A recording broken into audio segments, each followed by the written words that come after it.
Hello, pardon me, it's the Hawker Typhoon now, the old Hawker Typhoon. Well, what can I say about this new tool, Airfix kit? Very good quality in my mind for compared to how they used to be. Managed to get the large propeller to turn. Pre-painted the yellow part, which comes separately, so that you can get the detail, the yellow and the red spinner. You've got the options for this kit to have the wing gun compartments open. You could do it for both wings, but I only chose this one wing as an example. And I tried to give an impression of paint chipped off around the area where the gun bays are, where the doors would have been taken up and down. Again, a lot of pre-painting of the bit of gold I used for the bullets instead of brass, so it's sort of a goldy colour. There's black machine guns which through the, or cannons through the barrels. Two-part cockpit, so I modelled it open. The detail is quite good inside, but like a lot of models, the detail is what you know is there rather than what you can see is there. Spade type step.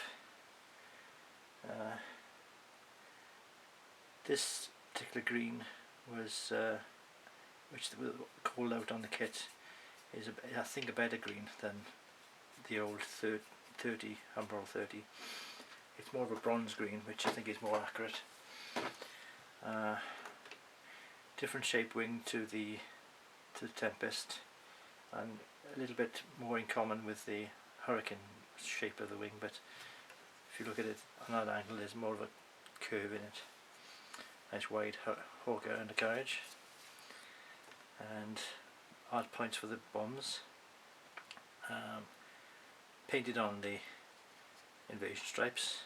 I always think that's better than using the decals, because the decals can be too crisp, I think. A little bit of artistic license for the chipping on the leading edges, and I tried to do something for the what it would possibly be where the pilot comes in and out on one side. Not a lot to say about this really, but apart from it's a good kit. I build more at the time. The wheel wells are shallow, deeper than the old kits were. Nice interior detail on the inside of the doors as well as the wheel wells themselves. Good decals. And yeah, good kit really. And one I was really enjoyed making. Lots of opportunity for extra detail and little fine painting to do. So I think that's all I can talk about really. The Hawker Typhoon, and one day I'll get a British Aerospace Typhoon to sit next to it and we'll have a Typhoon pair. Alright, bye.